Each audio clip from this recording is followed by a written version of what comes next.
కాబట్టి యెషయా గ్రంథము 53వ అధ్యాయము 5వ వచనాన్ని మనం చదువుకుందాం.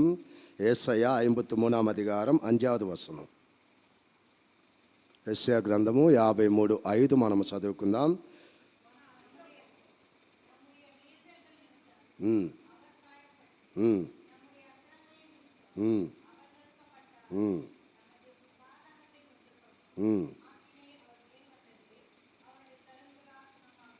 ఆమేన్.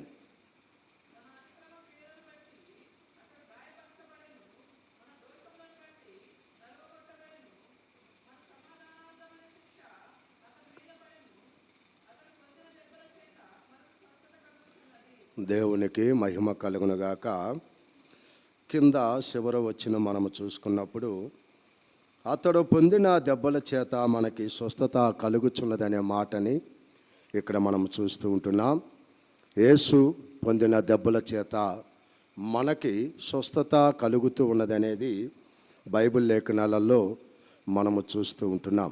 కాబట్టి ప్రియ దేవుని బిడ్డలారా, ఈరోజు శారీరకమైన అనారోగ్యమైన ఆత్మీయ జీవితంలో ఉన్న అనారోగ్యమకైనా దేవుడు రెండిటికి స్వస్థత కలిగించేవాడు. బాగా ఆలకించండి. 1 యోహాను 1వ అధ్యాయము 7వ వచనంలో మనం చూసినప్పుడు అక్కడ ఏమంటుందంటే దేవుడు మన పాపాలను క్షమిస్తూ ఉన్నాడు అనేది అక్కడ ఉన్నది. మరి ఇక్కడేమంటే దేవుడు మన అతిక్రమములు అన్నిటి నిమిత్తమై ఆయన పొందిన దెబ్బల చేత మనకి స్వస్థత కలుగుతుందనేది దేవుడు చెప్తూ ఉన్నాడు.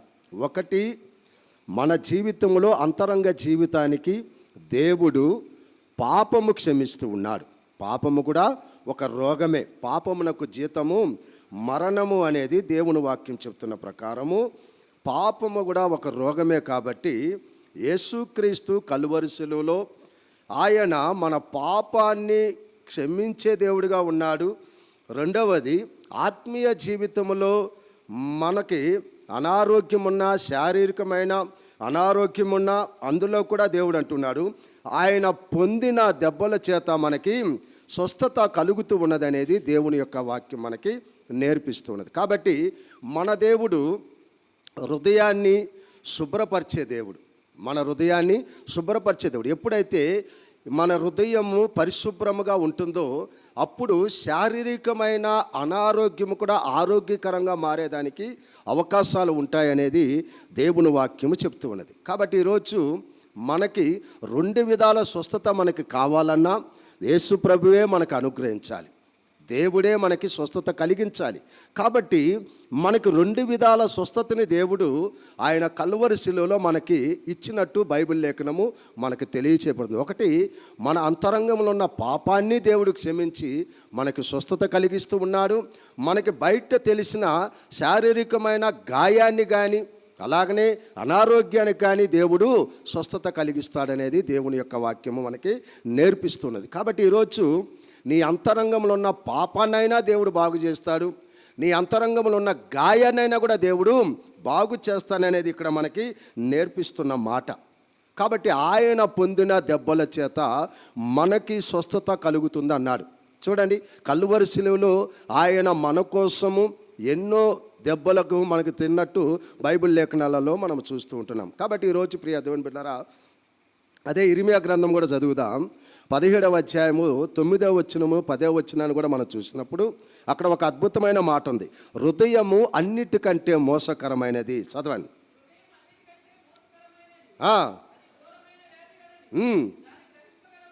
ఎవడు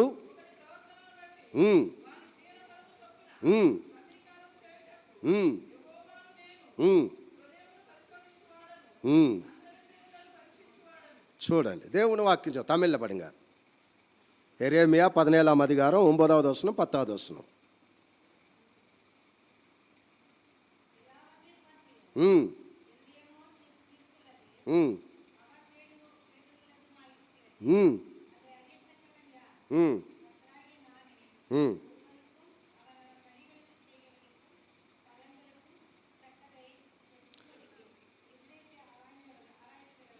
ఓకే, దేవునికి మహిమ కలగా. చూడండి, ఇప్పుడు నేను మీకు చెప్పాను కదండి, హృదయములో మనకేమున్నదంట, అనారోగ్యం ఉన్నది కాబట్టి దేవుడు అంటూ ఉన్నాడు, హృదయము బహు ఘోరమైన వ్యాధి కలిగినది అన్నాడు. ఏమంటున్నాడు? హృదయము బహు ఘోరమైన వ్యాధి కలిగినది అంటూ ఉన్నాడు. కాబట్టే దేవుని వాక్యం చెప్తున్నది, నీ హృదయ అంతరంగాన్ని ఎరిగిన వాడు ఈ భూలోకంలో ఎవ్వరూ లేరు అంటాడు. అర్థమైందండి? కొన్ని రోగాలు, నీ హృదయంలో ఉన్న రోగాలు డాక్టర్కే అర్థం కాదు. అర్థమైందండి? స్కానింగ్కి అర్థం కాదు, సిటీ స్కాన్కి అర్థం కాదు. ఎన్నెన్నో టెక్నాలజీలు వచ్చినా కూడా కొన్నిసార్లు అవి సరి అయిన రీతిగా నీ శరీరంలో, నీ బాడీలో ఉన్న ఏ యొక్క వ్యాధిని కూడా అది బయట చూపించడానికి ఆస్కారం లేదు.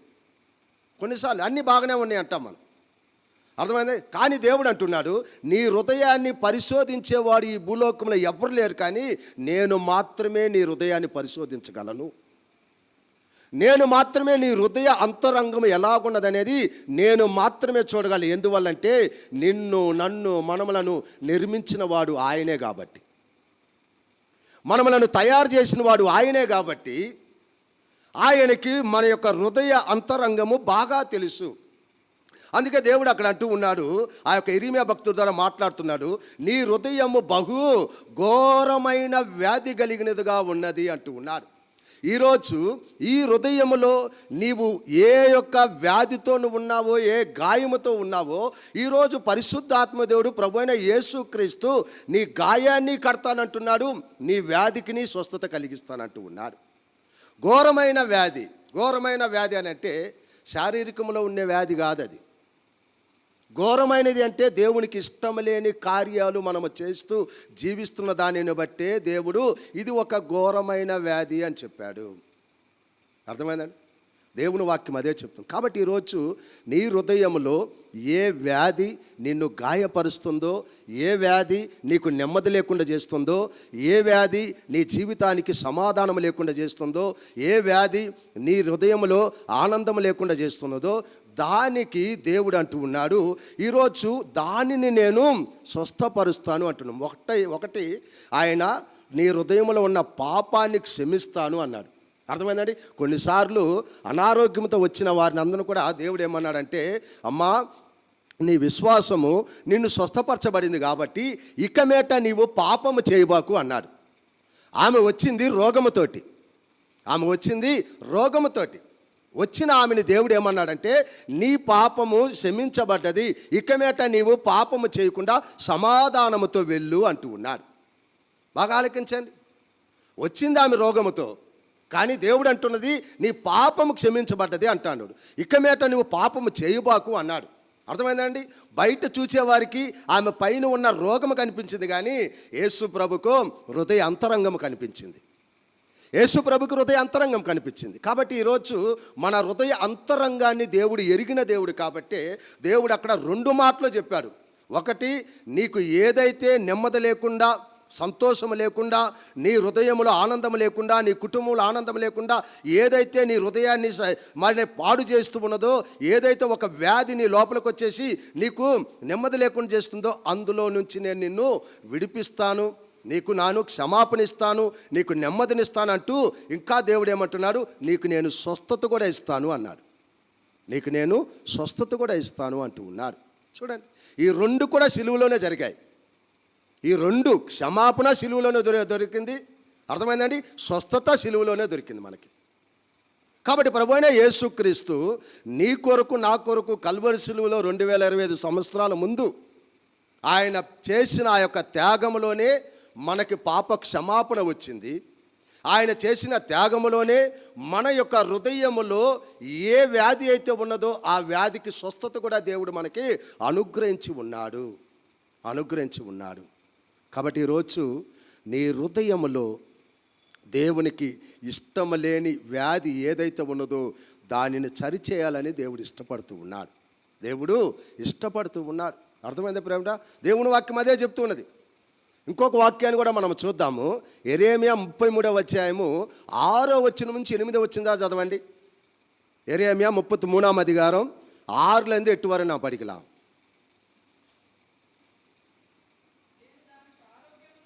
నేను దానికి ఆరోగ్యమును స్వస్థతను నేనేం చేస్తానంటున్నాను, మరలా రప్పిస్తాను అన్నాడు.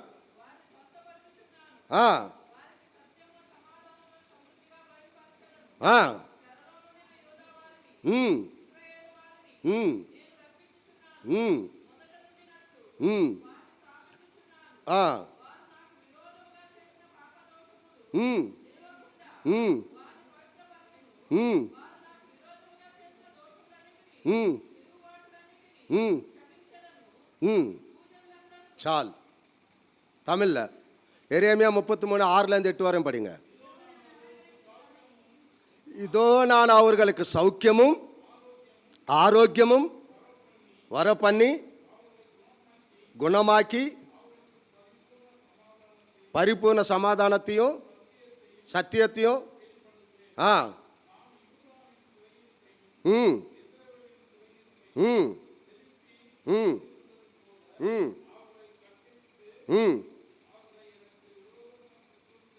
ம் ம் ம் ம் ம்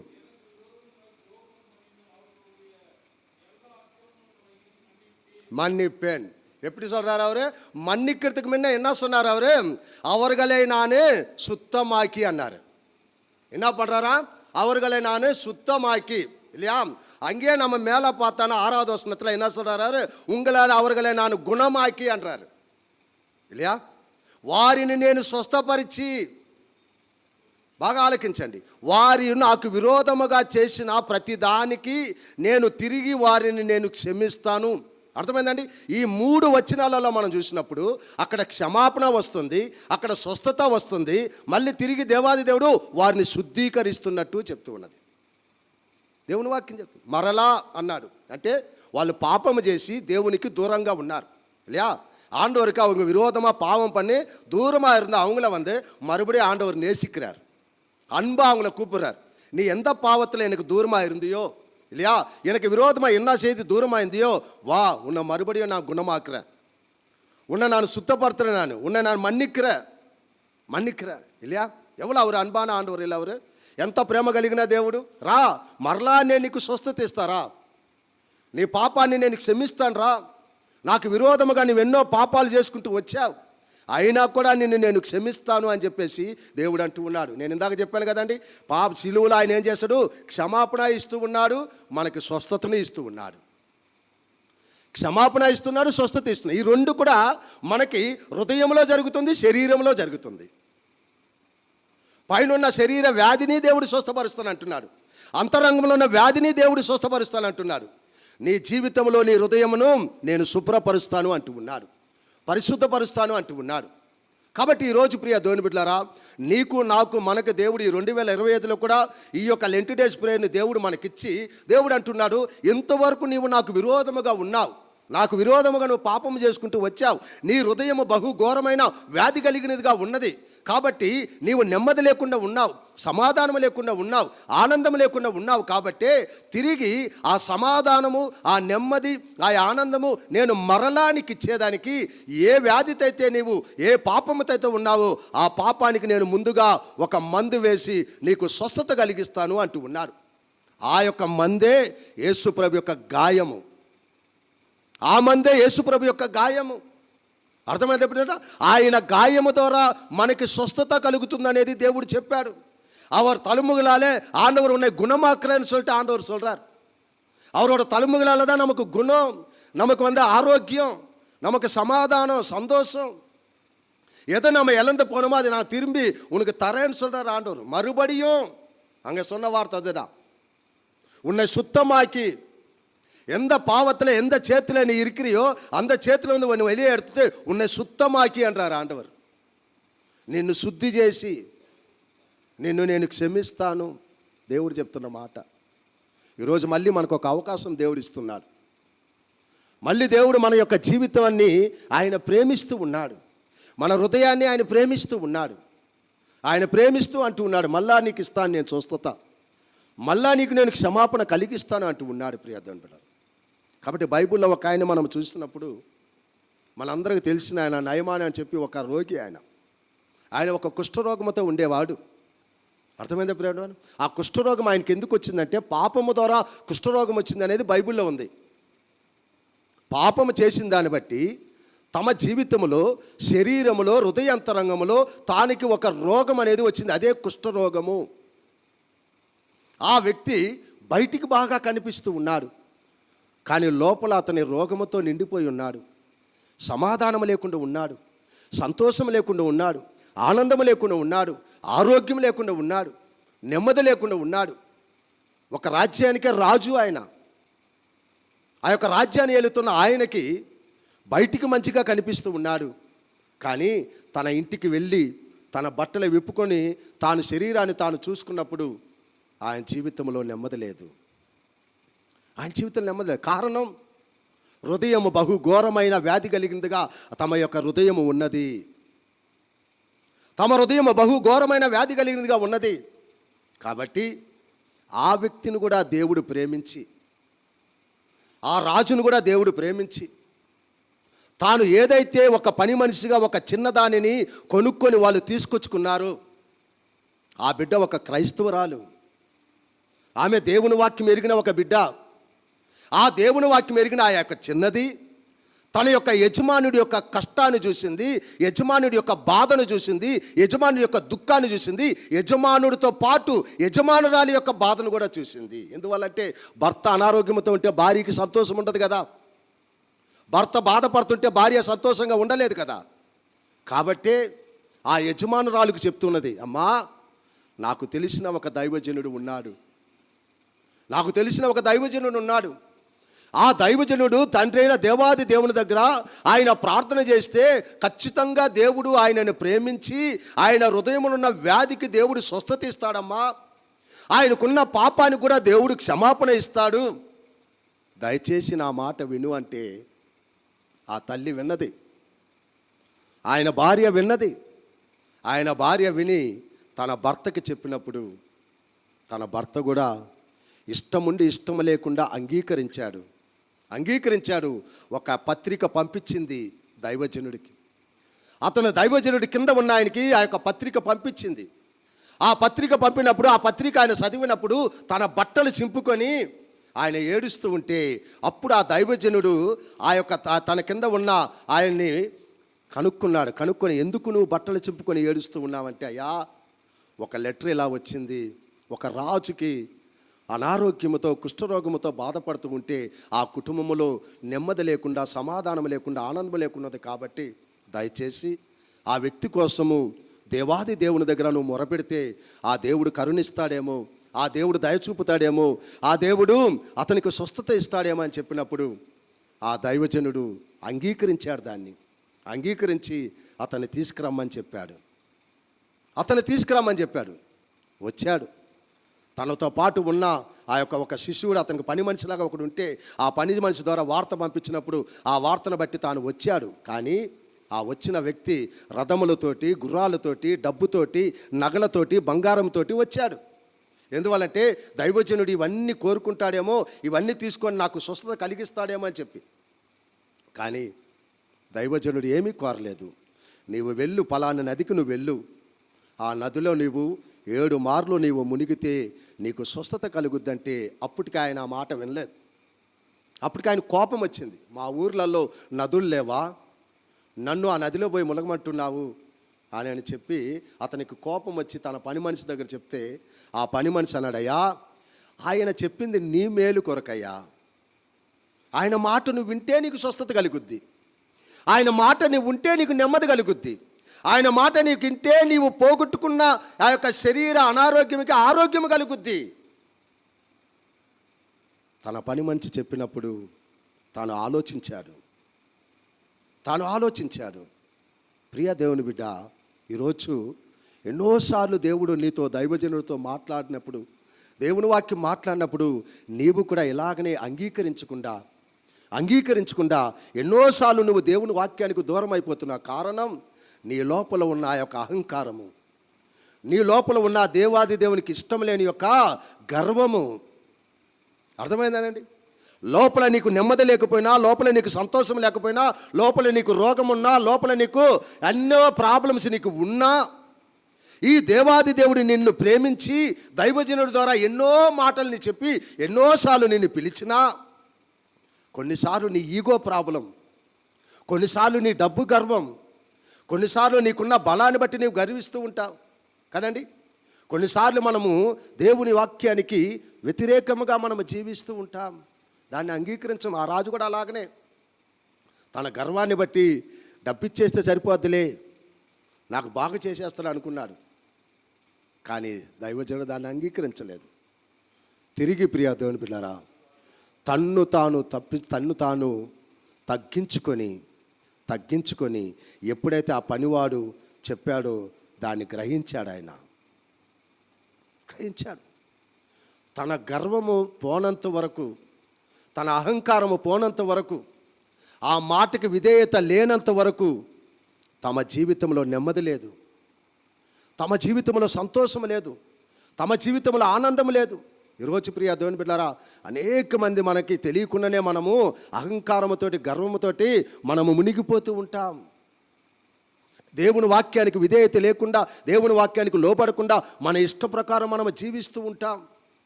అందువల్ల కారణం మనకున్న పదవిని బట్టో, లేకుంటే మనకున్న ఉద్యోగాన్ని బట్టో, మనకున్న డబ్బుని బట్టో, లేకుంటే మనకున్న హోదాని బట్టో కదండి. ఇంకా కొంతమంది స్త్రీలు మనం చూస్తే వాళ్ళకున్న కలర్ని బట్టి గర్విస్తారు కదండి. ప్రపంచంలో నేనే పెద్ద అందగత్తి దాన్ని కదా, నేనే బాగా ఉన్నాను అని చెప్పేసి గర్విస్తూ ఉంటారు. కొంతమంది డబ్బు ఉండేదానిని బట్టి గర్విస్తూ ఉంటారు, కొంతమంది బలాన్ని బట్టి గర్విస్తూ ఉంటారు. కానీ దేవునికి ఇష్టం లేనిది ఒకటి, గర్విష్ఠులంటే ఆయనకి చాలా కోపం, అహంకారులంటే చాలా కోపం. అర్థమైందండి.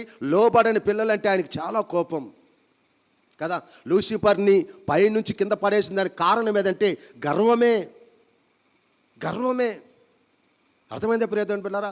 ఈరోజు మనము తగ్గించుకొని ఎంత దేవుని మాటకు లోబడి ఎంతగా మనము జీవిస్తాం, ఎంతగా మనము మరి దేవునికి సమర్పణ చేసుకుంటామో అంత దేవుని యొక్క ఆశీర్వాదాన్ని మనం పొందుకుంటాం, అంత దేవుని యొక్క దీవెనలు మనం పొందుకుంటాం. ఈ వ్యక్తి గొప్ప రాజే, ఏమి కొరత లేదండి ఆయనకి. డబ్బు ఉంది, అన్నీ ఉన్నాయి ఆయనకి, ఏమి కొరత లేదు. కానీ తమ జీవితంలో నెమ్మది లేదు, తమ కుటుంబంలో ఆనందం లేదు, తమ కుటుంబంలో సంతోషం లేదు. పండుకుంటే నిద్ర పట్టదు.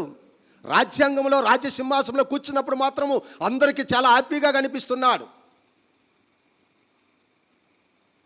ఎప్పుడైతే ఆ పనివాడు చెప్పాడయ్యా, అతను నీ మేలు కోసం చెప్పాడయ్యా, ఆయన కోసం కాదు. ఆయనకు డబ్బాసి ఉంటే నీవు తెచ్చిన బంగారము ఎండి అన్నీ తీసుకొని ఉంటాడు. కానీ ఒక్కటి కూడా ఆయన తాకలేదు. ఆయన చెప్పినట్టు నువ్వు చేస్తే నీకు గొప్ప మేలు జరుగుద్ది అని చెప్పి ఆ పనివాడు చెప్పినప్పుడు ఆయన ఆ మాట విన్నాడు. దేవుని వాక్యం చెప్తుంది ప్రియదండ్రులు, తన్ను తాను తగ్గించుకునేవాడు హెచ్చించబడతాడు.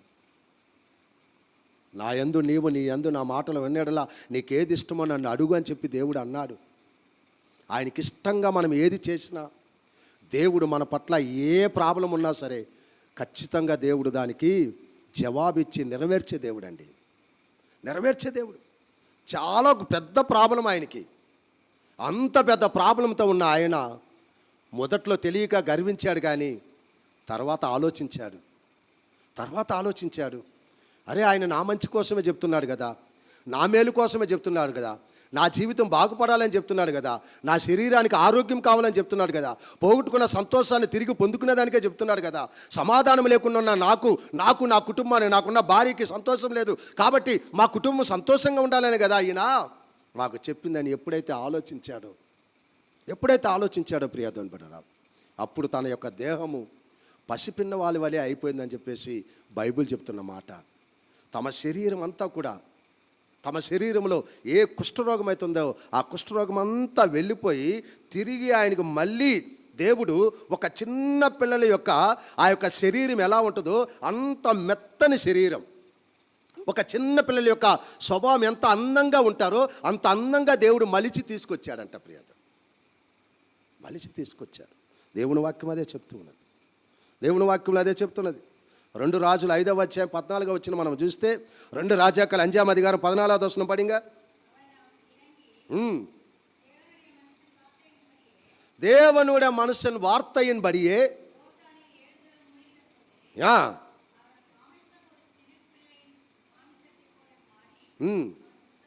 ఆమెన్. చూడండి తెలుగు. దైవజనుడు చెప్పినట్టు 7 మార్లు మునగగా పసిపిల్ల దేహం వలె ఆయను శుద్ధుడైపోయింది అంటండి.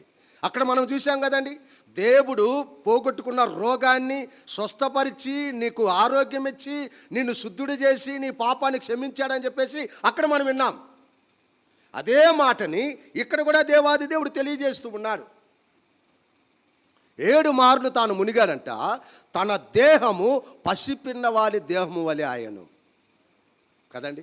ఈరోజు మన దేహము ఆరోగ్యకరంగా ఉండాలి అని చెప్పేసి ప్రభు అయిన యేసుక్రీస్తు తన దేహాన్ని చూడనొల్లని వాడిగా చేసుకున్నాడండి.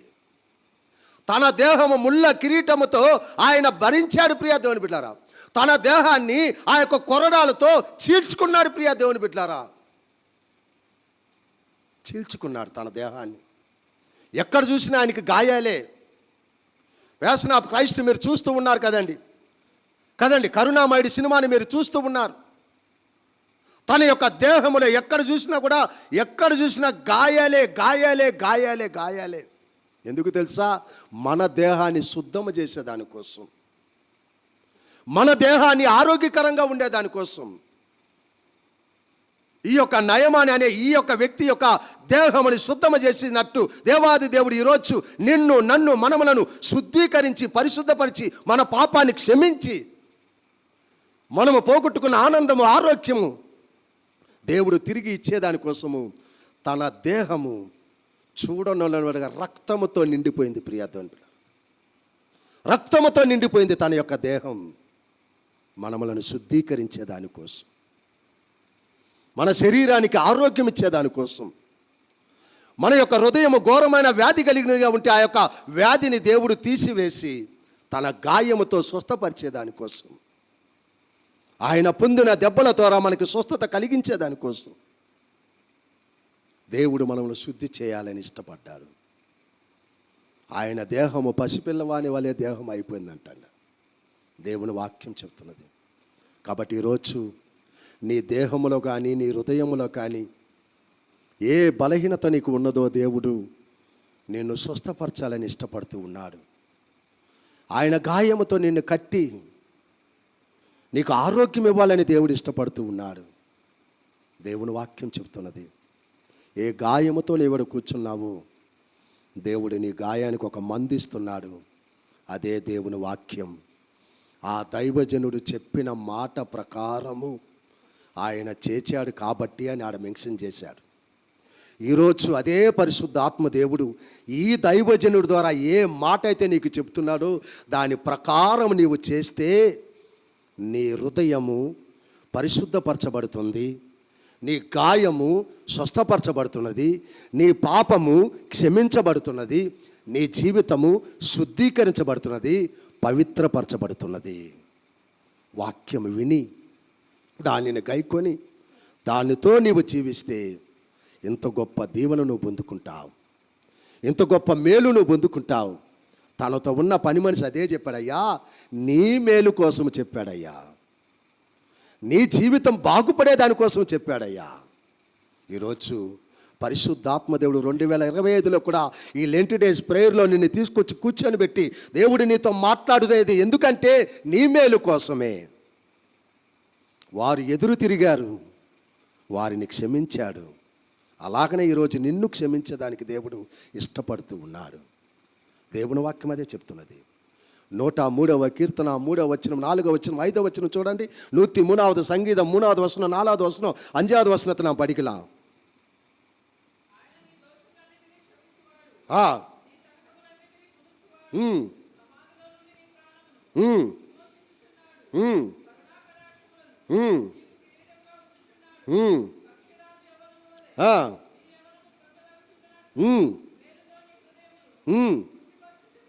ஆமென். தமிழ். உன் நோய்கள் எல்லாம் குணமாக்கி ఉమ్, ఉమ్. ఆమెన్. ఆమెన్. చూడండి దేవుని వాక్యం ఎంత బాగా చెప్తున్నదో. ఆయన నీ దోషములన్నీ క్షమించి, అర్థమైందండి, ముందు నీ దోషాన్ని క్షమిస్తూ ఉన్నాడు. రెండవది ఆయన ఏమంటే నీ సంఘటనలన్నీ కుదిర్చి, అంటే రోగాన్నంతా స్వస్థపరిచి. సంఘటన అంటే రోగం, రోగం, అర్థమైందండి. ముందు నీ హృదయములో ఏ పాపం ఉందో దాన్ని క్షమిస్తూ ఉన్నాడు.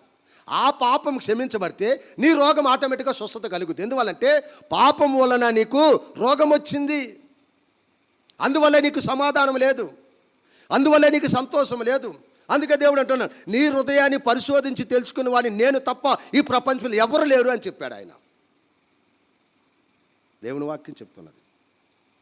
సమాధిలో నుండి నీ ప్రాణమును విమోచించుచున్నానంటే నీవు హృదయములో పాపముతోటి జీవిస్తూ పాతాళానికి నువ్వు పోయితే, పాతాళానికి పోతే ఆయన కలువరుసలు చూపిన ప్రేమ ప్రయోజనం లేకుండా పోద్ది. ఆయన నీ కోసం పెట్టిన ప్రాణ త్యాగము ప్రయోజనం లేకుండా పోతుంది నీకు. అందుకే దేవుడు అంటూ ఉన్నాడు, నీ ప్రాణము సమాధిలో నుంచి విమోచించే దానికోసమే నేను కలువరిశిలలో నీ కోసం ప్రాణం పెట్టాను. ప్రాణం పెట్టిన దేవుడు మళ్ళీ అంటూ ఉన్నాడు, కరుణా కటాక్షముతో నీకు కిరీటము ఉంచి ఉన్నాడు అంటూ ఉన్నాడు కదండి. మనమును ఆయన యొక్క సింహాసనం మీద మనములను కూర్చొని పెట్టి, ఆయన పరలోక రాజ్యంలో మనములను చేర్చి, కరుణా కటాక్షముతో ఆయన కరుణ, ఆయన దయ, ఆయన కృపతో మనములను అన్ని విధాలుగా ఆయనకు క్షమించి, ఆరోగ్యం ఇచ్చి, స్వస్థతనిచ్చి, శుద్ధుడు చేసి ఆయనతో పాటు మనం జీవింపజేసిందని. అర్థమైందండి. పసిపిల్లవాని దేహం వలె అన్నాడు అక్కడ. ఎప్పుడైతే దేవునితో జీవిస్తూ తన పాపాన్ని ఒప్పుకొని హృదయంలో దేవుని యొక్క వాక్యాన్ని చేర్చుకొని ఒక పవిత్రముగా దేవునితో జీవించాలని ఆయన సమర్పణ చేసుకున్నట్టు ఈరోజు నీవు సమర్పణ చేసుకుంటే ఆయన అంటున్నాడు, పక్షరాజు యవన వలె నీ యవనము క్రొత్తదగుచున్నట్లు ఏమంటున్నాడు ఆయన, మేలుతో నీ హృదయమును తృప్తిపరచుచున్నాడు. మేలుతో అక్కడ చెప్పాడు కదా ఆయనకి, అయ్యా నీ మేలు కోసం అన్నాడు కదా, నీ మేలు కోసం అయ్యా అన్నాడు. ఇక్కడ కూడా అదే చెప్తున్నాడు, మేలుతో నీ హృదయాన్ని తృప్తిపరిచి. అంటే ఇంతవరకు నీ హృదయము మేలుతో ఒక తృప్తి లేని జీవితం. కారణం నీ లోపల పాపము, నీ ప్రవర్తన ఇది లేకుండా నీవు అయిష్టముగా దేవునికి నీవు జీవిస్తున్న దాన్ని బట్టి సమాధానాన్ని పోగొట్టుకున్నావు, సంతోషం పోగొట్టుకున్నావు, ఆనందాన్ని పోగొట్టుకున్నావు, ఆరోగ్యాన్ని పోగొట్టుకున్నావు, ప్రతి దీవెనను పోగొట్టుకున్నావు. అదే దేవుడు మళ్ళీ నీకు ఒక అవకాశం ఇచ్చి, నా మాటను వింటే, నా వాక్య ప్రకారం నువ్వు జీవిస్తే మేలుతో నీ హృదయాన్ని తృప్తిపరుస్తా, మేలుతో నీ కుటుంబాన్ని తృప్తిపరుస్తా, దేవుడు చెప్తున్న మాట. కాబట్టి ఈరోజు ప్రియ దేవుని బిడ్డ, హృదయ అంతరంగాన్ని ఎరిగిన దేవుడు, హృదయము బహు ఘోరమైన వ్యాధి కలిగినది. దీన్ని గ్రహించేవాడు ఎవ్వరు కాదు. పైకి మనము మంచిగా కనిపించవచ్చు ఈ నయమాన్ లాగా, కానీ అంతరంగంలో మనం ఎలా ఉన్నాం, అంతరంగ ఆత్మీయ జీవితం ఎలా ఉన్నది, అంతరంగ పరిశుద్ధ జీవితం ఎలా ఉన్నది కదండి. పైకి నీవు ఎంతైనా వేషమేసి ఎవరినైనా నువ్వు మోసం చేయొచ్చు. నీ భర్తను మోసం చేయొచ్చు, భార్యను మోసం చేయొచ్చు, అన్నదమ్ములను మోసం చేయొచ్చు, సంఘాన్ని మోసం చేయొచ్చు, సమాజాన్ని మోసం చేయొచ్చు, ఎవరినైనా నువ్వు మోసం చేయొచ్చు. కానీ దేవుడు అంటున్నాడు, నిన్ను పరిశోధించి తెలుసుకునేవాడిని ప్రపంచంలో నేను ఒక్కడినే కాబట్టి నేను ఒక్కడినే కాబట్టి నా వైపు నువ్వు తిరుగు, నిన్ను నేను సరిచేస్తానంటున్నాను. నిన్ను బాగుపరిచేవాడిని నేను ఒక్కనే కాబట్టి నా వైపు నీ జీవితాన్ని మార్చుకో. అది మారాలి అంటే దేవుని వాక్యాన్ని నువ్వు వినాలి. నీవు దానిని గైకొని దాని ప్రకారం నీవు జీవిస్తే ఈరోజు తనని శుద్ధిపరిచిన దేవుడు, తనని తృప్తిపరిచిన దేవుడు, తనకి ఆరోగ్యం ఇచ్చిన దేవుడు, మరలా సమాధానం ఇచ్చిన దేవుడు, మరలా సంతోషం ఇచ్చిన దేవుడు ఈరోజు నీకు, నీ కుటుంబానికి దేవుడిస్తాడు. దేవుడు కోరుకునేది అదే. కాబట్టి ప్రియ దేవుని బిడ్డ, ఈరోజు నీ హృదయ అంతరంగము దేవుని వైపు సరి అయినదిగా ఉన్నదా లేదనేది పరీక్షించుకో. నిన్ను పరిశోధించే దేవుడు ఉన్నాడనేది మర్చిపోవద్దు. నిన్ను భూలోకంలో ఎవ్వరు పరిశోధించకపోయినా పర్వాలేదు, నిన్ను చూచే దేవుడు ఉన్నాడనేది మాత్రం మర్చిపోబాకు. నిన్ను చూచే దేవుడు ఉన్నాడనేది మాత్రం మర్చిపోబాకు. ఈరోజు ఒకవేళ ఇంకా దేవునికి దూరముగా నీవు జీవిస్తే ఆ ప్రజలను ఎలాగైతే దేవుడు తిరిగి వారి పాపాన్ని క్షమించి దేవుడు దగ్గరికి చేర్చుకున్నాడో అలాగనే నిన్ను కూడా దేవుడు దగ్గరికి చేర్చుకున్నాడు. ఈయన కూడా ఒక విగ్రహారాధికుడే, తెలుసా మీకు? విగ్రహారాధన చేశాడు, దేవదూతను పూజించాడు. ఇతను అక్కడ సమర్పణ చేసుకుంటున్నాడు. ఎప్పుడైతే అతను చెప్పాడో, ఎప్పుడైతే ఆ దైవజనుడు మాట అన్నాడో అప్పుడు అంటున్నాడు, అయ్యా నీ దేవుడే నా దేవుడు, ఇక నేను దేవతను పూజించను, నేను ఇంకేమి చేయను. సమర్పణ చేసుకున్నాడు. నా దేవునికే నేను ప్రార్థన చేస్తాను అన్నాడు. అర్థమైంది పిల్లడా? ఆ వాక్యాన్ని మీరు ఇంటికి వెళ్ళి చదువుకోండి. 18-19 ఉంటుంది. 2 రాజులు 5:18-19 ఆ వాక్యం ఉంటుంది. నేను ఇంక చేయను. అయ్యా ఇంత సత్యం నాకు తెలియలేదు, నీ మాట నేను ఎప్పుడున్నాను, నేను సత్యాన్ని తెలుసుకున్నాను, నిజమైన దేవుణ్ణి నేను తెలుసుకున్నాను. ఈయనే నా జీవితానికి ఆదరణకర్త, నా జీవితానికి ఆరోగ్యం ఇచ్చేవాడు, నా పాపాన్ని క్షమించేవాడు, ఈయనే నన్ను అన్ని విధాలుగా జీవింపజేసేవాడు అని చెప్పేసి ఆ సత్యాన్ని నేను ఎరిగానయ్యా అంటున్నాడు. ఇంక నేను చేయను ఆ పాపం అన్నాడు. ఇంక నేను చేయను అన్నాడు. ఈరోజు నీ లోపల ఒకవేళ విగ్రహారాధనకు నువ్వు పూజ చేయకుండా పోవచ్చు, కానీ విగ్రహారాధన లాంటి పాపాలు, తలంపులు, ఆలోచనలు, ప్రవర్తనలు ఏ అయితే ఉన్నాయో ఈరోజు వాటిని నువ్వు వదులుకోవాలి. వాటిని నువ్వు వదులుకోవాలి. వాటిని నువ్వు వదులుకోవాలి. నయమాను వదులుకున్నాడు, అందుకే ఆయనకు పసిపిల్ల దేహం వచ్చింది. నయమాను వదులుకున్నాడు, శుద్ధీకరించబడ్డాడు. నయమాను వదులుకున్నాడు, క్షమించబడ్డాడు. నయమాను వదులుకున్నాడు, పోగొట్టుకున్న మేలు తిరిగి పొందుకున్నాడు. తృప్తి లేని జీవితానికి, తృప్తి లేని కుటుంబానికి దేవుడు తృప్తినిచ్చాడు. ప్రియదండ్రులారు, ఆయన పొందిన గాయముల చేత నీకు స్వస్థత కలుగును అన్నాడు. ఆయన పొందిన గాయముల చేత నీకు స్వస్థత కలుగును. నీ హృదయ పాపమును క్షమించేవాడు ఆయనే. కాబట్టి కల్వరి శిలువలో ఆయన మన కోసం చేసిన త్యాగము, శిలువను గురించి వార్త, నశించే వారికి వెరితనం, రక్షించబడుతున్న మనకు దేవుని శక్తి, దేవుని బలం. ఈరోజు నీవు ఏ గ్రూప్లో ఉన్నావో జ్ఞాపకం చేసుకో. 2 ఉన్నారు అక్కడ. ఆ యొక్క శిలువలో 2 దొంగలు ఉన్నట్టు అక్కడ 2 మనసు కలిగిన వారు ఉన్నారు. కానీ ప్రభువైన యేసుక్రీస్తు యొక్క శిలువ వార్త అందరికీ ఒకటే, ప్రపంచమంతటికి ఒకటే. కానీ 2 గ్రూపులు తయారయ్యాయి. అర్థమైందండి? ఒకటి నశించిపోయే గ్రూపు, ఒకటి రక్షణ పొందుకునే గ్రూపు.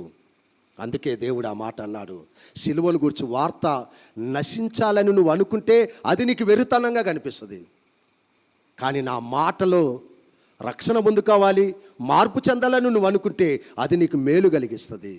నా శక్తిని నువ్వు పొందుకుంటావు, నా బలాన్ని నువ్వు పొందుకుంటావు, నా దీవెన నువ్వు పొందుకుంటావు, నా స్వస్థత నువ్వు పొందుకుంటావు, నా ఆరోగ్యాన్ని నువ్వు పొందుకుంటావు.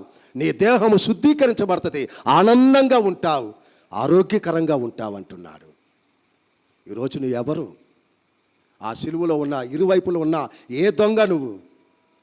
ఒకవైపు ఉన్నవాడేమో నీవు దేవుడైతే నువ్వు రక్షించుకో, నీకెందుకయ్యా ఇది అంటున్నాడు. ఇంకొక దొంగ అయితే ఇది మనకి సరిపోదు నాయనా, మనము చేసిన పాపము కోసము ఈయన కలువరి సిలువలో అనుభవిస్తున్నాడు కాబట్టి అయ్యా దయచేసి వాడిలాగా నాయనా నేను నిన్ను మాట్లాడను, నన్ను క్షమించు, నీ రాజ్యంలో నన్ను జ్ఞాపకం చేసుకో, నీ రాజ్యంలో నన్ను జ్ఞాపకం చేసుకో. క్షమాపణ కోరిన వాడికి ఇమిడియట్లుగా దేవుని రక్షణ వచ్చింది. అక్కడ క్షమాపణ కోరని వాడు దేవుని యొక్క శిక్షణ పొందుకున్నాడు. అక్కడే ఒక్క మాటే. ఇద్దరిలో ఎవరు? ఈరోజు నువ్వెవరు? ఇద్దరిలో నువ్వెవరు? ఈ 2 తలంపులలో నువ్వెవరు? ఇంకా నశించిపోవాలని నువ్వు ఇష్టపడుతున్నావా? ఈ వార్త నీకు వెర్రితనంగా కనిపిస్తుంది. నేను ఎన్ని చెప్పినా నీ తలకి ఎక్కదు, నీ మైండ్కి ఎక్కదు. కారణం నీవు వెర్రిలో ఉన్నావు. అదే నీ జీవితాన్ని మార్చుకొని నేను రక్షణ పొందుకొని నా దేవుని దీవెన పొందుకోవాలి, నేను ఆశీర్వాదకరంగా ఉండాలి, నేను మేలుకరంగా ఉండాలి, నా దేవుని రాజ్యాన్ని నేను సొంతం చేసుకోవాలని నీవు అనుకుంటే ఈ వాక్యము నీకు దేవుని శక్తిగా మారుద్ది, దేవుని బలముగా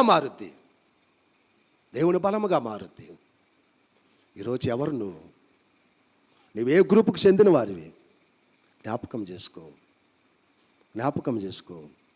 నిన్ను నీవు తగ్గించుకొని వాక్యముతో నాతో నువ్వు మాట్లాడావని క్షమాపణ నువ్వు కోరుకుంటే ఈరోజు నీ జీవితం ధన్యకరం, నీ కుటుంబం ఆశీర్వాదకరం, నీ శరీరానికి ఆరోగ్యం, నీ జీవితానికి సమాధానం, నీ కుటుంబానికి సంతోషం, నీ కుటుంబానికి ఆనందం. ఈ దీవెనలు నీకు కావాలన్నా, ఈ ఆశీర్వాదాలు నీకు కావాలన్నా, దేవుడు కోరేది ఒకటే, నీ హృదయము ఘోరమైన వ్యాధి కలిగిందిగా ఉంది. నా గాయముతో నీ అంతరంగాన్ని నేను స్వస్థపరచాలని ఇష్టపడుతున్నాను. నీ వ్యాధిని తొలగించాలని ఇష్టపడుతున్నా. నీ హృదయం నాకు ఇస్తావా, నేను నిన్ను స్వస్థపరుస్తా, లేదా నీ ఇష్టం. నీవు నశించిపోయే గుంపులో ఉంటావో, రక్షించబడే గుంపులో ఉంటావో, నీ ఇష్టం. నీకు ఒక అవకాశం ఇచ్చాడు దేవుడు. ఇది 2025 ఇచ్చింది అందుకే నీవు నశించపోకూడదనేదే దేవుడు ఇప్పుడు కూడా నీకు ఒక అవకాశం ఇస్తున్నాడు. నీవు బాగుపడాలని, నీ జీవితం బాగుపడాలని, నీ ఆత్మీయ జీవితం బాగుండాలని, నీ పవిత్రంగా పరిశుద్ధంగా దేవుని రాజ్యానికి సొంతం కావాలని దేవుడు ప్రేమిస్తున్నాడు. నీ హృదయాన్ని దేవుడు ప్రేమిస్తూ ఉన్నాడు. కాబట్టి ప్రభువుకు సమర్పణ చేసుకుందామా? మోకరించి ప్రార్థన చేసుకుందాం. మోకరించి ప్రభు సన్నిధిలో ప్రార్థించుకుందాం. నీవెవరివి? రక్షించబడే గుంపులో ఉన్నావా, నశించిపోయే గుంపులో ఉన్నావా? పరీక్షించుకో. ఎంత ఘోర పాపినైనా దేవుడు క్షమించడానికి ఇష్టపడుతున్నాడు. నయమానిని దేవుడు ప్రేమించాడు, క్షమించాడు, ఆరోగ్యం ఇచ్చాడు, శుద్ధిపరిచాడు, మేలుతో నింపాడు, తృప్తికరమైన జీవితం ఇచ్చాడు. ఈరోజు నీకు అదే దీవెన దేవుడు ఇవ్వాలని ఇష్టపడుతున్నాడు. ప్రభువుకు సమర్పించుకుందాం.